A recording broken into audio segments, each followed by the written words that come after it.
할렐루야. 평안한 한 주 보내셨습니까? 예배하는 자리에서 만나 반갑습니다. 무더운 날씨에 어떻게 지내고 계십니까? 건강 유의하시고 또 시원한 것 너무 많이 드시지 말고 배 아프니까요. 얼음 먹는 거 조심하셔야 된대요. 그러니까 먹는 거 또 다니는 거 늘 조심하시고 건강에 유의하시기 바랍니다. 방학 기간입니다. 또 휴가철입니다. 가족 여행을 계획하신 분들도 있으실 거고 또 이미 벌써 좋은 곳에 다녀온 분들도 있을 겁니다. 어디를 가시든지 누구를 만나시든지 예수 믿는 사람다워야 합니다. 할렐루야. 뉴욕 기둥교회 성도다워야 합니다. 학업과 일에서 잠시 손을 놓았다고 해서 신앙인의 정체성까지 포기해버리면 안 됩니다. 휴가를 가고 방학을 한 것이지 하나님의 눈에서 벗어난 건 아니에요. 그러니까 여러분, 먹고 마시는 일에 우리의 말과 행실에 부끄러움 없는 모습으로 살아가야 합니다. 죽게 하듯 하는 정성으로 잘 빛과 소금의 사명을 감당하시기를 축원합니다.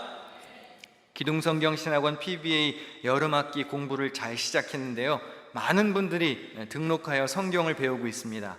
혹시 아직 망설이다가 신청을 못 하셨더라도 한 수업이 이미 지나가기는 했지만 마음을 정하시고 배워보시기를 바랍니다.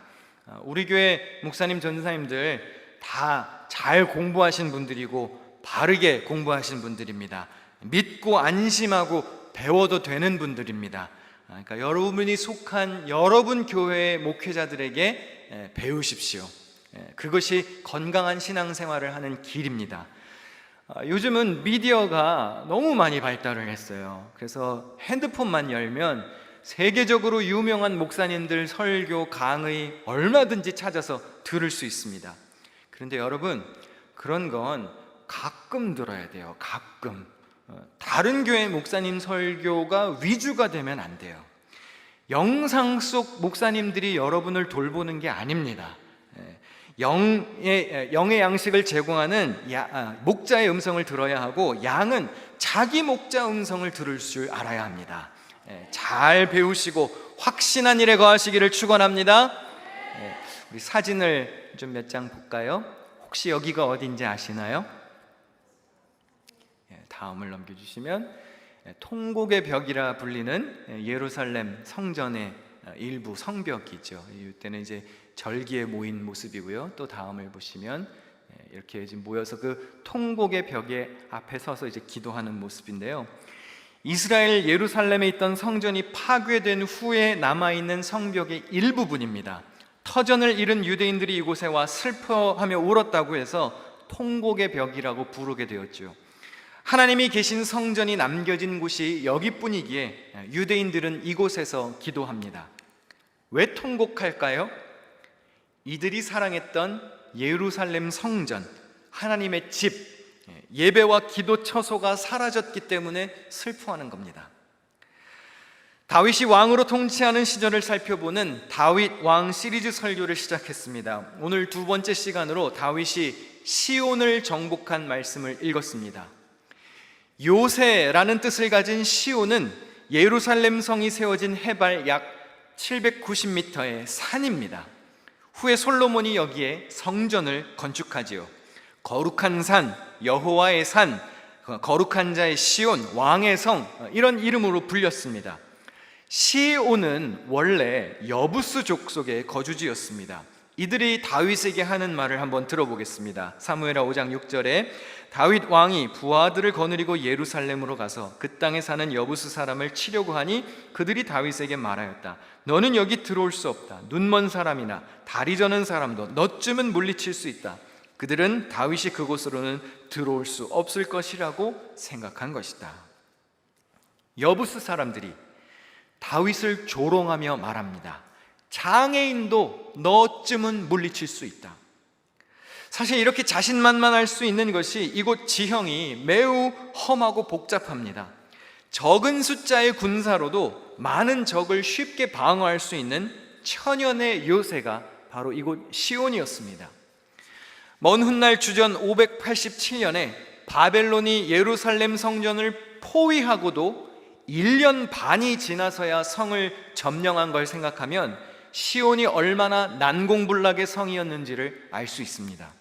다윗이 그런 시온을 정복했습니다. 오늘 본문 7절 말씀을 다 같이 읽을까요? 시작. 다윗이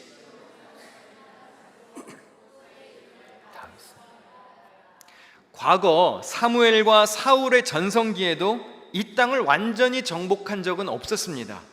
즉 예루살렘은 지난 400여 년 동안 한 번도 이스라엘 영토에 속하지 않았던 땅입니다. 그런데 다윗이 이 일을 이루어냈습니다. 그만큼 그가 대단한 실력을 가진 사람이라는 뜻이겠죠. 다윗은 골리앗을 무찌르고 각종 전투에 나가서 늘 선봉에 서서 승리를 쟁취한 장수였습니다. 하나님의 영에 감동되고 주의 마음에 합한 삶을 살 만큼 신실한 사람이기도 했지만 자기 분야에서 최고로 인정받는 실력자이기도 했습니다. 이토록 정복하기 어려운 시온을 다윗이 차지했으니 자기 이름을 붙여서 다윗성이라고 부를 만도 했죠. 다윗이 이곳을 어떻게 점령했는지 오늘 8절 말씀을 세 번역으로 같이 읽어보겠습니다. 시작. 다윗이 이렇게 명령을 내렸다. 누구든지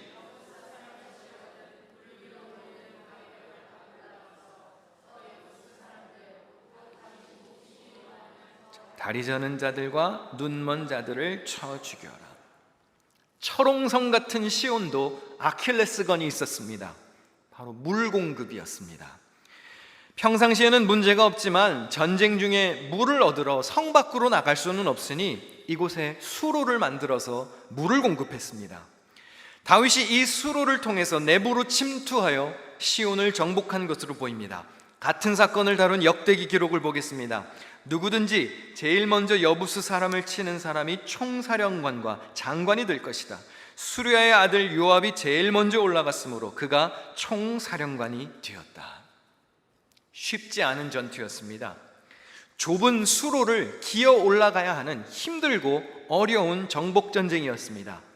그러나 다윗은 기꺼이 이런 어려운 작업에 나섰고 그와 뜻을 함께했던 요압 같은 충신도 있었기에 시온을 거머쥘 수 있었습니다. 여러분, 이 세상에 거저 얻어지는 것은 없습니다. 위험을 무릅쓰고 지저분하고 어려운 일을 자처하여 노력과 헌신을 보이지 않으면 지도자의 자리에 설 수 없는 것입니다. 하나님 마음에 합한 다윗이었지만 그가 이러한 어려운 일을 해냈어야 시온을 정복할 수 있었던 겁니다. 여부스 족속은 눈먼 사람이나 다리 저는 자도 다윗을 이길 수 있다고 장담했습니다. 하나님을 의지하지 않고 자기들의 힘만 믿었죠. 스스로 완벽하다 여기는 교만의 죄가 만연했습니다. 사실 여부스 족속이 뭐 그렇게 특별히 나쁜 짓을 한 것은 아닙니다. 그런데 여러분, 꼭 무슨 사고를 쳐야 죄를 짓는 건 아니죠. 하나님을 두려워하지 않고 안심하고 나태하게 사는 게 문제입니다. 자기를 둘러싼 안전한 울타리만 믿고 자기 편견, 교만에 치우쳐서 살아가는 것이 죄입니다. 그들이 곧 하나님을 보지 못하는 눈먼 사람이었습니다. 그들이 곧 주님의 이름으로 일어서지 않는 다리 저는 사람들이었습니다. 오늘 예배드리러 오신 여러분에게 한번 여쭙고 싶습니다. 여러분은 혹시 이 여부스 사람들과 같은 태도로 살아가지는 않으십니까? 내가 가진 돈, 나의 직책, 내 인맥, 내 힘과 명예, 내가 가진 풍요를 의지하며 시온처럼 철벽과 같은 안전지대에 앉아서 높은 곳에서 교만하게 살아가고 계시지는 않습니까? 다시 말해, 하나님 없이 잘 나가십니까? 하나님을 의지하지 않는 인생은 멸망의 길을 달릴 수밖에 없습니다. 이사야 2장 22절을 다 같이 읽어보겠습니다. 시작. 너희는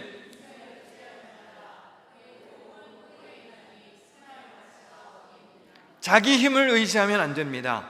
하나님을 의지하며 살아야 합니다. 시편 115편 9절도 같이 읽겠습니다. 시작. 이스라엘아,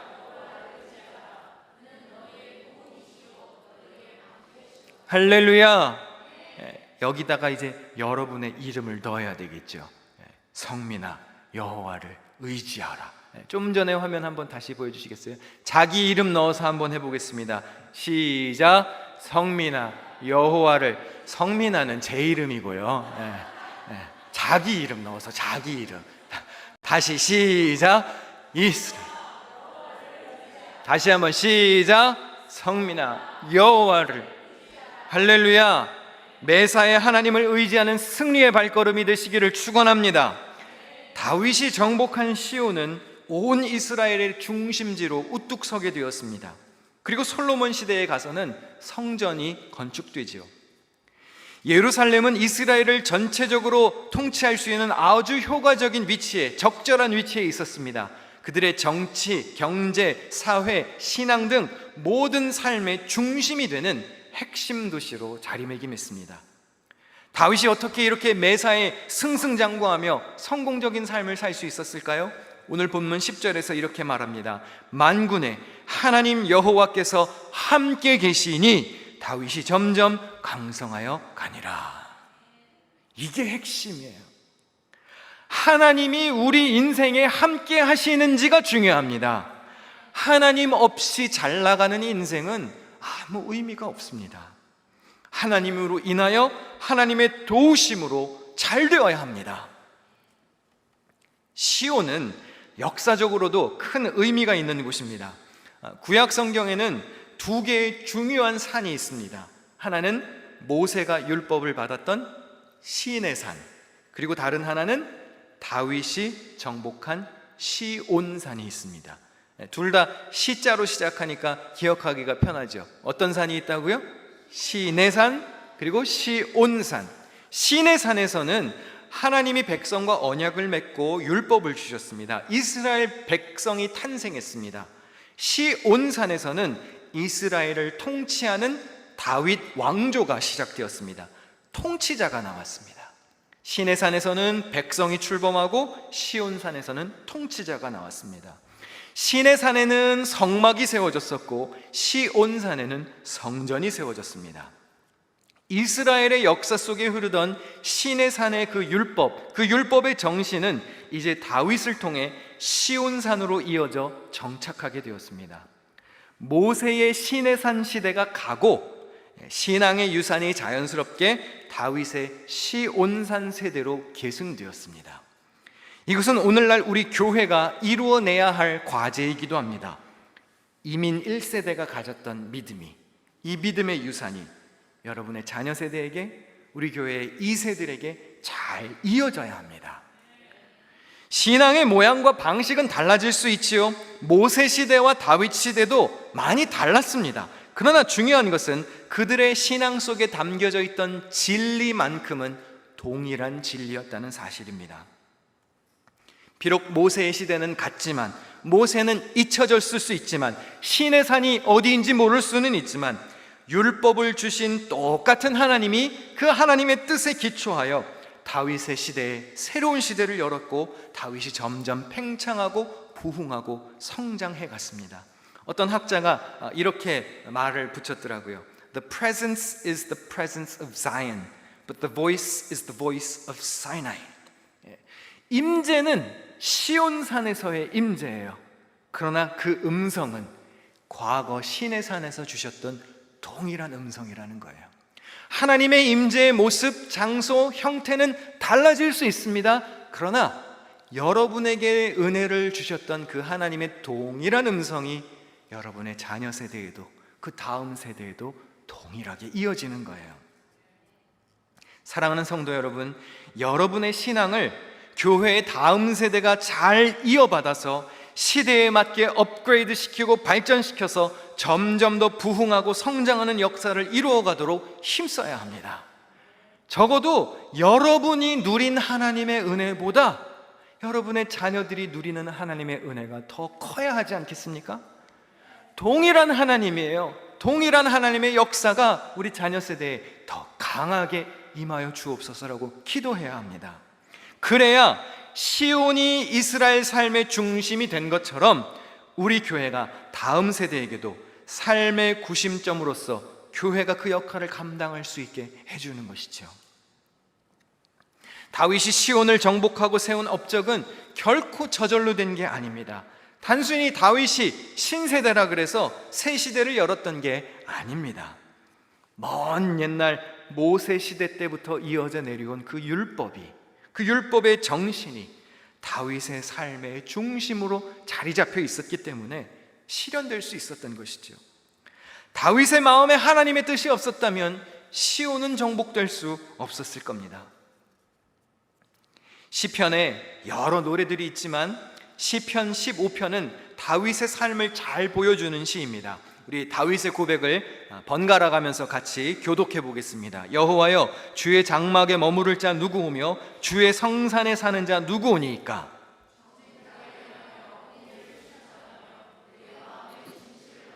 그의 혀로 남을 허물하지 아니하고 그의 이웃에게 악을 행하지 아니하며 그의 이웃을 비방하지 아니하며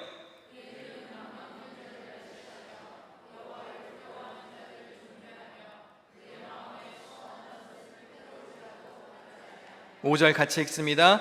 이자를 받으려고 돈을 구워주지 아니하며 뇌물을 받고 무죄한 자를 해하지 아니하는 자이니 이런 일을 행하는 자는 영원히 흔들리지 아니하리이다. 할렐루야. 이런 사람이 시온에 오를 수 있습니다. 이런 사람이 주의 거룩한 임재 앞에 나올 수 있는 거예요. 다윗은 한결같은 그의 삶을 통해서 이것을 잘 입증했습니다. 하나님의 사랑과 은혜를 받기에 충분한 삶을 살았습니다. 다윗이 비록 이제야 왕이 되기는 했지만 사실 그는 아주 오래전부터 이미 왕처럼 살고 있었습니다. 다윗은 양을 돌보던 목동 시절에도 사자와 곰으로부터 자기 양을 지켜낸 사람입니다. 아버지와 형제들이 인정해주지 않더라도 자기에게 맡겨진 일을 최선을 다해 감당했습니다. 골리앗과 전투를 치를 때에도 형들 도시락 배달을 하러 왔던 다윗은 당시 임금이었던 사울보다 더 왕처럼 행동합니다. 사무엘상 17장 32절 다 같이 읽어보실까요? 시작. 다윗이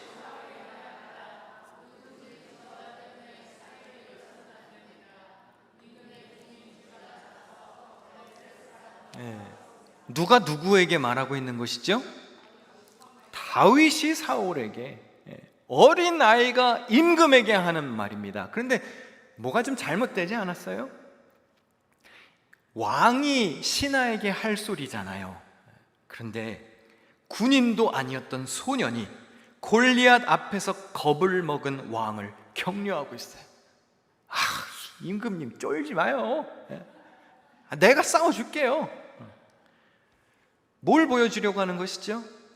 골리앗이라는 문제 앞에 누가 진짜 왕 노릇하는지를 보라는 거예요.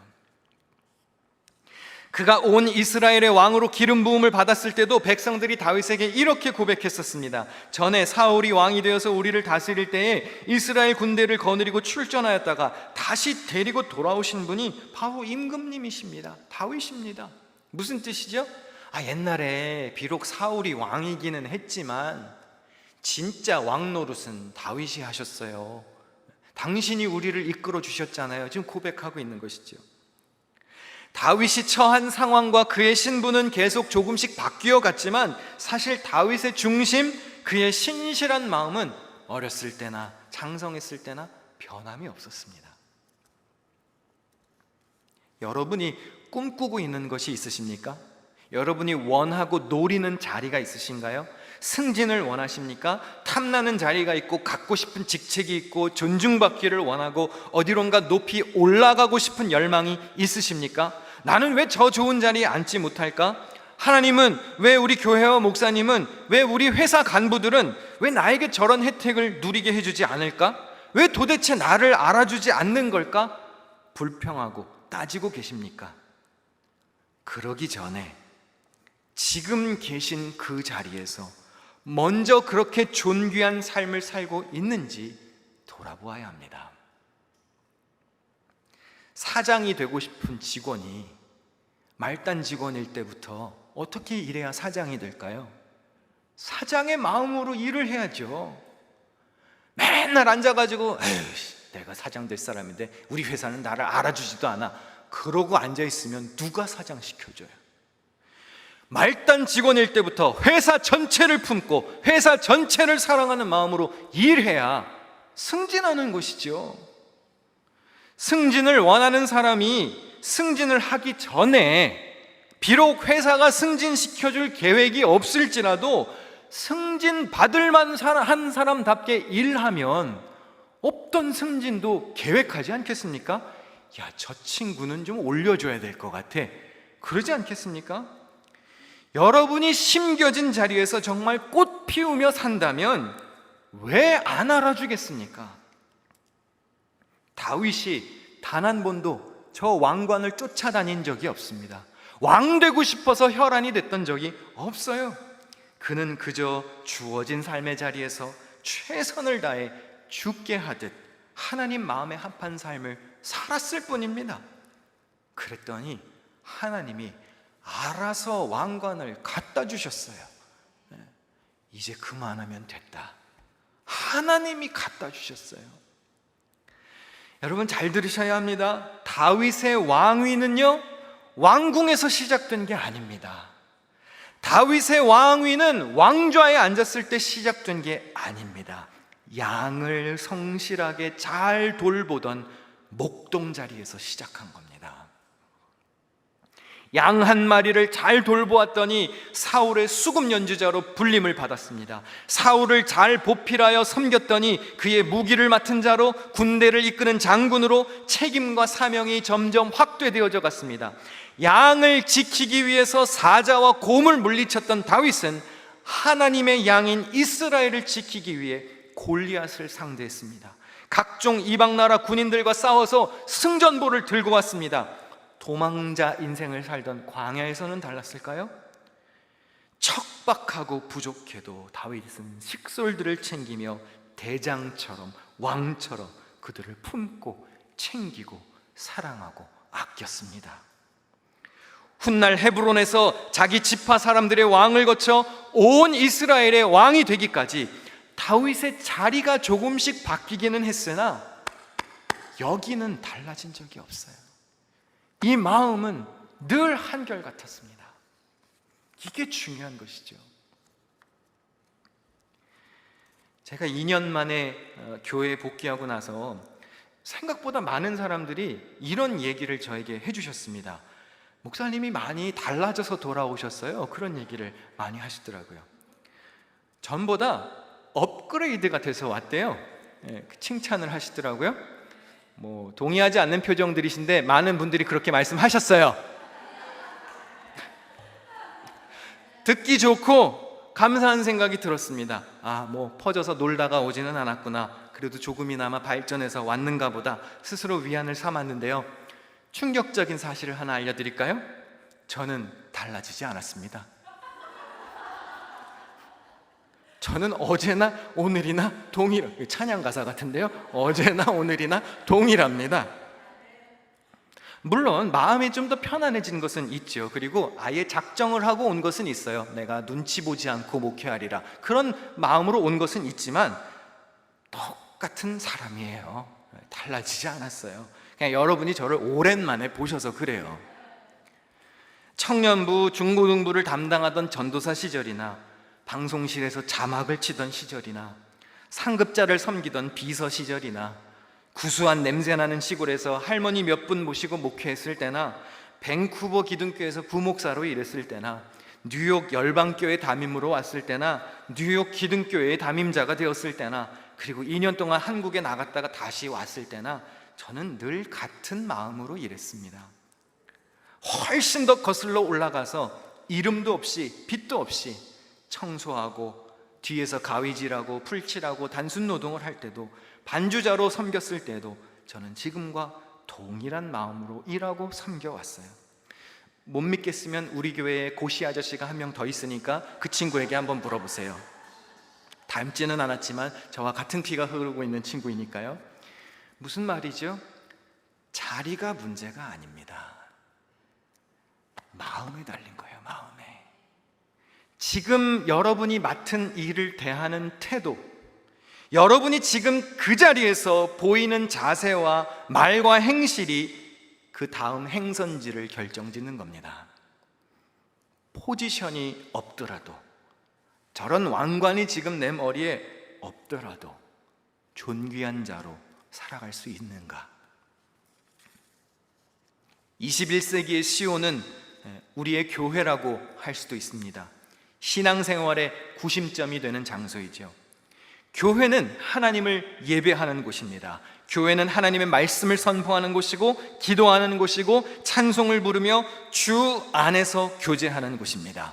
교회가 다른 특별한 일을 할 수도 있습니다. 그러나 교회의 본질은 하나님을 예배하는 장소입니다. 말씀이 선포되는 장소입니다. 그렇다면 조금 아까 읽었던 시편 15편에 있던 말씀처럼 시온에 오를 자가 누구인가? 자질을 갖추고 사랑과 정의를 수행하며 살고 있는지 한번 돌아볼 필요가 있습니다. 교회에 와서 예배하는 여러분은 정말 하나님 마음의 말씀에 합당한 삶을 살아가고 계십니까? 하나님의 말씀이 삶의 지침이 되지 않는 자는 시온에 오를 수 없는 겁니다. 오늘 우리가 이렇게 교회에 오기는 했지만 말씀에 기초하여 살기를 거부한다면 구원받은 사람답게 사는 일에 실패하는 겁니다. 설교 초반에 보여드렸던 사진을 다시 한번 볼까요? 이 사진은 제가 직접 찍은 사진인데요. 안에 가보면 관광지죠. 평상시에는 안에 사람들이 이렇게 벽 틈 사이에다가 기도 제목을 넣어서 종이를 넣어서 수북히 기도 제목들이 쌓여 있는 것으로 유명하고, 다음 사진을 보시면 절기에 이렇게 사람들이 와서 통곡하며 기도하는 거예요. 다음 사진을 보시면 이 통곡의 벽 뒤에 황금돔이 보이죠. 지금은 모슬림 사원이죠. 그러니까 얼마나 이곳이 분쟁의 중심지이면 나라에서 구역을 할당해 줬습니다. 기독교인들의 구역, 유대인의 구역, 모슬림들의 구역. 이들이 왜 울고 있는 것이죠? 이들이 왜 통곡하고 있나요? 하나님의 임재가 있는 장소, 구원이 임하는 곳, 찬양과 예배가 그치지 않는 그들의 삶의 구심점, 시온 성전이 파괴되어 없어졌기 때문에 통곡하는 겁니다. 한번 여쭙고 싶습니다. 물론 우리가 유대인은 아닙니다. 우리는 예수 그리스도를 믿는 그리스도인이죠. 그런데 여러분, 유대인들이 성전을 사모하며 저렇게 슬피 울며 통곡하는 것처럼 여러분은 여러분의 신앙생활의 중심이 되는 여러분의 교회를 사랑하십니까? 이곳에 하나님이 계심을 믿고 주님을 향한 섬김과 헌신이 지속되고 예배와 찬양이 그치지 않는 삶을 살고 계신가요? 여러분은 교회에 왜 오셨습니까? 자녀들을 왜 교회에 가라고 가르치시나요? 어쩌면 등 떠밀려서 오신 분도 있을 수 있습니다. 소셜 활동을 하시기 위해 오셨을 수도 있고, 밥하기 귀찮아서 식사하러 오셨을 수도 있습니다. 그러나 하나님을 사모하는 마음으로 오시게 되시기를 축복합니다. 교회가 우리 삶에서 사라진 경험을 다 해보셨죠? 최근에는 팬데믹 때 모임이 금지되어서 멀쩡한 교회를 두고도 올 수가 없었습니다. 더 먼 과거에는 교회 건물을 빼앗겨서 아마 공원에서 예배드리신 경험이 있는 분들도 있을 겁니다. 여러분, 지금 우리가 모여있는 이 교회, 이거 거저 주어진 거 아닙니다. 시온을 어렵게 정복한 것처럼 우리 교회가 있기까지 1차적으로는 하나님의 은혜가 있었고, 그리고 다윗이 시온을 정복한 것과 같은 피나는 노력과 헌신을 쏟은 성도들이 있었기에 오늘 우리가 이렇게 편안하게 앉아서 예배드리는 겁니다. 교회를 아끼고 사랑해야 합니다. 여러분이 적을 두고 신앙생활하는 교회를 지켜야 합니다. 여러분의 자녀들도 교회를 잘 돌보도록 가르치셔야 됩니다.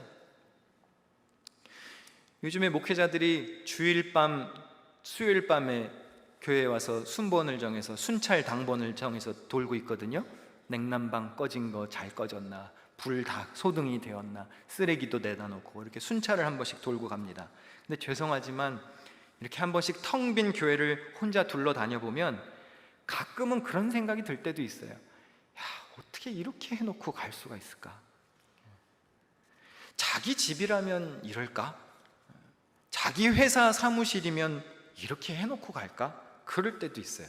물론 제 아이들부터 잘 가르쳐야겠죠. 그리고 여러분의 아이들도 교회를 사랑하도록 가르치셔야 됩니다.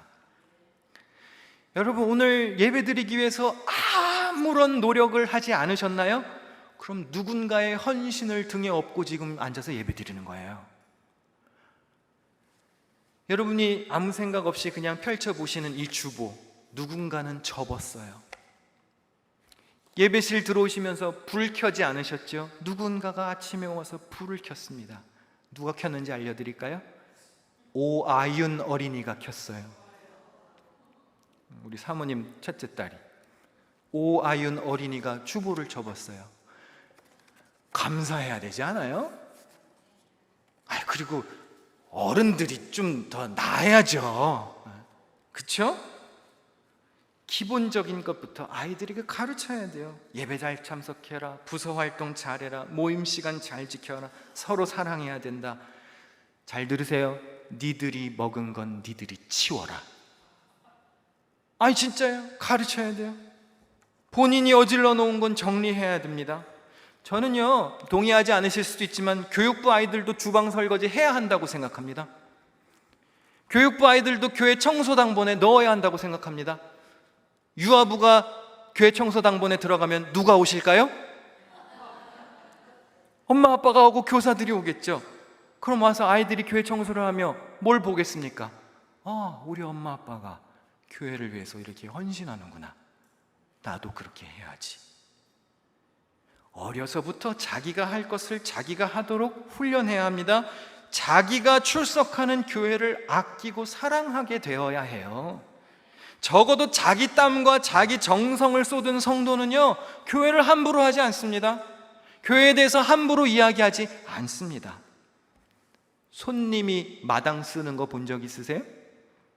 손님은 왔다 그냥 가는 거예요. 하나님을 사랑하고 교회를 아끼는 마음이 있는 사람, 마음이 이곳에 있는 사람이 빗자루 들고 청소하는 거예요. 우리가 오늘 이렇게 예배하고 모일 수 있는 교회가 있다는 사실에 감사해하며 우리에게 주신 이 시온을 잘 지키고 보살펴야 합니다. 이곳에서 예배와 찬송과 기도가 멈추지 않고 주 안에서 이루어지는 사랑의 교제가 끊이지 않도록 주께 하듯 여러분의 교회를 사랑하시기를 주님의 이름으로 부탁드립니다.